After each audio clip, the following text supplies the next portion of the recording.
दोस्तों, किसी भी औरत की यह एक चीज देखकर ही उससे विवाह करना चाहिए, अन्यथा अनर्थ हो सकता है, पुरुष के जीवन का विनाश हो सकता है। जो पुरुष स्त्री की इन चीजों को देखकर उससे विवाह कर लेता है, उसे जीवन भर दुख भोगने पड़ते हैं। आज हम एक प्राचीन कथा के माध्यम से आपको बताने का प्रयास करेंगे कि औरत की कौन सी चीज देखकर उससे विवाह करना चाहिए। दोस्तों, स्त्री की सुंदरता मोह माया है। जो स्त्री की सुंदरता के मायाजाल में फंस जाता है, उसका विनाश हो जाता है।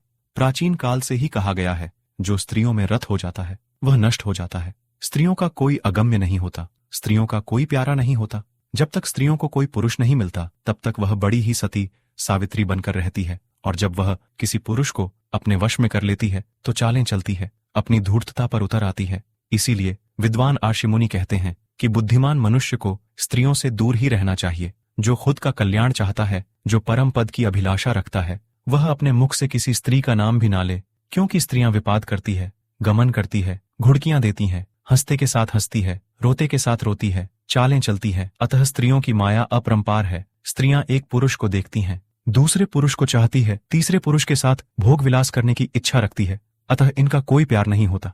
जो पुरुष अज्ञानवश होकर यह सोचता है कि वह स्त्री उससे प्रेम करती है, तो वह बड़ा ही मूर्ख है। ऐसे अज्ञानी पुरुषों के साथ स्त्रियां खेल करती है, पंख नुचे हुए कौए के समान उनके जीवन को बर्बाद कर डालती है। स्त्रियों की सुंदरता पर मोहित होने वाले पुरुषों को महान ऋषि मुनियों ने कहा है कि कामदेव स्त्रियों के ही दास हैं। जो पुरुष काम के वश में होकर स्त्रियों के पीछे लगता है, वह अपने जीवन को बर्बाद कर डालता है। दोस्तों, इस विषय में प्राचीन कथा मिलती है, जिसे सुनकर आपको पता चल जाएगा कि स्त्री की सुंदरता केवल मोह माया है, केवल स्त्री का चरित्र ही उसकी सुंदरता की निशानी है। इस कहानी को आप पूरा जरूर सुने। दोस्तों, प्राचीन काल की बात है। मध्य देश में एक अत्यंत शोभायमान नगरी थी। उस नगरी में एक सेठ रहता था, जो चीजों को बेचकर धन कमाता था। उस सेठ की एक बहुत ही सुंदर कन्या होती है, जिसका नाम सुकन्या था। सुकन्या अत्यंत गुणवान चरित्रवान थी। जब सुकन्या जवान हुई तो उस सेठ को अपनी पुत्री के विवाह की चिंता सताने लगी। उस नगरी के एक महान राजा थे, जो अत्यंत गुणवान और बुद्धिमान थे। उस राजा का एक पुत्र था, जो बहुत ही चंचल और उन्मत्त स्वभाव का था। वह सदैव ही सुंदर सुंदर स्त्रियों से घिरा हुआ रहता था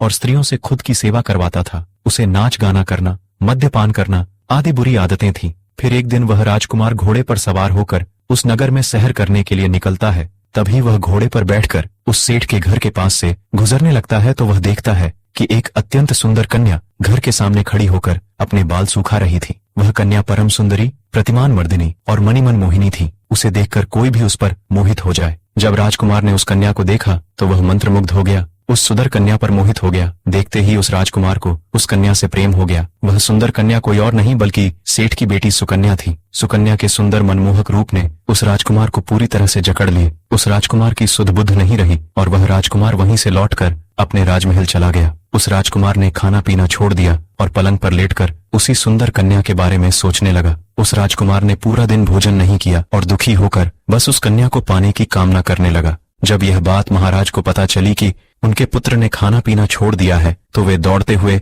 अपने पुत्र कक्ष में चले आए। महाराज को अपने पुत्र की ऐसी अवस्था देख ही नहीं गई। महाराज अपने पुत्र के पास जाकर उसे पूछने लगे हैं, पुत्र भोजन क्यों नहीं करते हो? क्या हुआ है तुम्हारी? जो भी इच्छा है वह पूरी की जाएगी। तुम हमसे कहो तुम्हारी क्या परेशानी है? तब वह राजकुमार कहने लगता है, हे पिताश्री, मैं जब घोड़े पर बैठकर सैर करने के लिए नगर में गया था, तो मुझे एक अत्यंत सुंदर कन्या दिखाई पड़ी, जिसे देखते ही मुझे उससे प्रेम हो गया है। मैं उस कन्या से विवाह करना चाहता हूँ। यदि उस कन्या से मेरा विवाह ना हुआ तो मैं अपने प्राण त्याग दूंगा। फिर महाराज कहते हैं, हे पुत्र, तुम चिंता न करो। तुम्हारा उस कन्या से विवाह ना कर सकूं तो मैं तुम्हारा पिता होने के योग्य नहीं। हे पुत्र, तुम बिल्कुल भी चिंतित ना हो। मैं आज ही उस सुंदर कन्या के पिता से तुम्हारे विवाह की बात करता हूँ। वह मना नहीं करेगा। कौन भला राजकुमार से विवाह के लिए ना कहेगा? महाराज अपने मंत्रियों से कहकर उस कन्या के बारे में पता करने को कहते हैं। सभी मंत्री अपने सिपाहियों को कहकर पता करते हैं कि वह एक सेठ की कन्या है। फिर सभी मंत्री महाराज को उस सेठ के बारे में बताते हैं, तो महाराज सेठ को राजमहल में बुलवाने के लिए कहते हैं। जब वह सेठ राजमहल में आता है तो महाराज उस सेठ से कहने लगते हैं, सेठ, हमारे राजकुमार को तुम्हारी कन्या से प्रेम हुआ है, वह तुम्हारी पुत्री से विवाह करना चाहता है। ये बात सुनते ही वह सेठ बहुत प्रसन्न हुआ और कहने लगा, हे महाराज, ये तो मेरा सौभाग्य है कि राजकुमार को मेरी पुत्री पसंद आई है। मेरे लिए यह बड़ी खुशी की बात है। मैं अभी घर जाकर अपनी पुत्री को यह खुशखबरी सुनाता हूँ और उसकी इच्छा पूछ कर आता हूँ। इतना कहकर वह सेठ चला गया और घर जाकर उसने अपनी पुत्री सुकन्या को यह सारी बात बता दी। सेठ कहने लगा, हे पुत्री, तुम धन्य हो साक्षात लक्ष्मी की कृपा हुई है। तुम्हारे ऊपर आज मेरे जीवन की सारी चिंताएं समाप्त हुई हैं, क्योंकि राजकुमार को तुम पसंद आ गई हो और वे तुमसे विवाह करना चाहते हैं। इतना सुनकर सुकन्या आश्चर्य में पड़ जाती है और उसे सारी बात समझ में आती है। सुकन्या को पता होता है कि राजकुमार को उससे प्रेम नहीं है, बल्कि उसके सुंदर रूप से प्रेम हो गया है और वे उसके सुंदर रूप को पाना चाहते हैं। फिर सुकन्या अपने पिता से कहती हैं, हे पिताश्री, यदि आपको भी यह रिश्ता पसंद है तो मुझे भी पसंद है। मैं आपकी आज्ञा का पालन करके राजकुमार से विवाह कर लूंगी, किंतु मुझे राजकुमार से एक बार मिलना है। इसीलिए आप जाइए और राजकुमार से कहिए कि वे अगले सोमवार को मिलने के लिए आ जाएं और वे चिंता न करें। मैं उनसे विवाह अवश्य करूंगी। वे सब चिंताओं का त्याग करके भोजन ग्रहण करें। फिर वह सेठ राजमहल में जाता है और यह खबर राजकुमार को सुनाता है। फिर वह राजकुमार बहुत प्रसन्न हो जाता है। इधर सुकन्या अपने घर के नौकर से कहकर जमाल गोटा मंगवा कर लाती है। वह उस जमाल गोटा को भोजन में डालकर खा लेती है। फिर क्या, सुकन्या को दस्त पर दस्त होने लगे। जो दस्त होते उसे वह एक सुंदर पीतल की बाल्टी में भरकर रखती थी और उस पर रेशमी कपड़ा डालकर ढक कर रख देती थी। ऐसा उसने प्रतिदिन किया।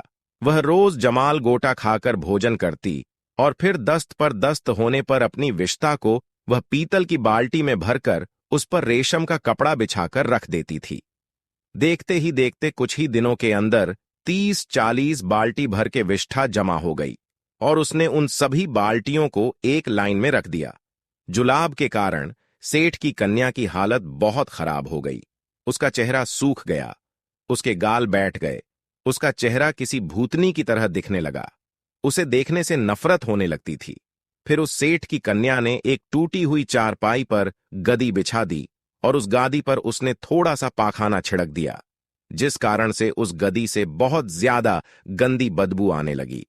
फिर वह सुकन्या उसी चारपाई पर सो गई।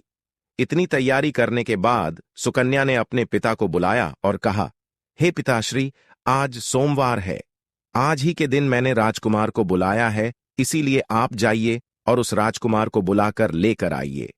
फिर वह सेठ राजमहल जाता है और बड़े प्रेम से उस राजकुमार को प्रार्थना करने लगता है, हे राजकुमार, आज ही के दिन मेरी पुत्री ने आपको मिलने के लिए बुलाया था, कृपया आप हमारे साथ चलिए। वह राजकुमार तैयार होकर ही बैठा था। वह बड़ी बेसब्री से इस दिन का इंतजार कर रहा था। वह उस सेठ की कन्या से मिलने के सपने देख रहा था। अब उसका बेचैन था और वह शीघ्रता से उस सेठ की कन्या से मिलकर उसे बाहों में भरना चाहता था, उस पर प्यार लुटाना चाहता था। उस राजकुमार के मन में सुकन्या का रूप झलक रहा था। वह बार बार सुकन्या के सुंदर रूप को याद करके प्रसन्न होने लगा था। वह उसे आलिंगन देने की कल्पना भी कर रहा था। फिर वह राजकुमार उस सेठ के साथ उसके घर पर जाता है। वहां उस सेठ की पुत्री सुकन्या राजकुमार का इंतजार कर रही होती है। जैसे ही राजकुमार उस सेठ के घर में घुसता है तो उसे बहुत ही गंदी बदबू आने लगती है। उस गंदी बदबू से उसका दिमाग सड़ने लगा, लेकिन उसे सुकन्या से बहुत प्रेम था, इसीलिए वह चुप रहा और कुछ न बोला। वह अपनी नाक पर हाथ रखकर घर के अंदर चलने लगा और वह उस पलंग के पास जा पहुंचा जहां पर वह सुकन्या लेटी हुई थी। जैसे ही राजकुमार ने सुकन्या को देखा, उसके पैरों के नीचे की जमीन खिसक गई, उसके पसीने छूटने लगे। सुकन्या का भूतनी जैसा रूप देखकर वह राजकुमार एकदम से घबरा गया। फिर वह सुकन्या पड़े पड़े ही बोली, राजकुमार, आप आ गए? अगर आपको मुझसे प्रेम है तो मैं आपकी सेवा में मौजूद हूं। आपकी जो इच्छा है वह आप कीजिए। मैं आपसे विवाह करने के लिए तैयार हूं, किंतु अगर आपको मेरी सुंदरता से प्रेम है तो वो देखिए, उन पीतल की बाल्टियों में मेरी सुंदरता भरी हुई है, आप उसे ले लीजिए। राजकुमार कुछ मूर्ख था। सुकन्या की बात सुनकर वह उन पीतल की चमकदार बाल्टियों से रेशमी कपड़ा हटा देता है तो उसमें सड़ा हुआ पाखाना नजर आता है, जिसे देखते ही राजकुमार अपनी नाक दबाकर वहां से भाग निकलता है। सेठ के घर से बाहर निकलकर वह तुरंत ही घोड़े पर बैठकर अपने राजमहल को चला गया। वहां पहुंचकर उसने चैन की सांस ली। अब उसे पता चल गया था कि यह संसार मोह माया है, जैसा दिखता है वैसा नहीं होता है। उसे संसार की ओर विषयों की असलियत मालूम हो गई। कहने लगा, ये संसार कुछ भी नहीं है, बस मोह माया है। जैसा दिखता है वैसा नहीं है, जिससे सुंदरता को देखकर मैंने खाना पीना छोड़ दिया था। मेरी रातों की नींद बर्बाद हो गई थी। मेरा सुख चैन सब कुछ खो गया था, वह तो कुछ ही दिनों में नष्ट हो गई। फिर उसी दिन इस राजकुमार को संसार से विरक्ति हो गई, उसमें वैराग्य आ गया। वह उठ खड़ा हुआ, उसने अपने राज का त्याग कर दिया, पूरे शरीर पर भस्म लगा लिया, मृगछाला को धारण किया और वन में चला गया।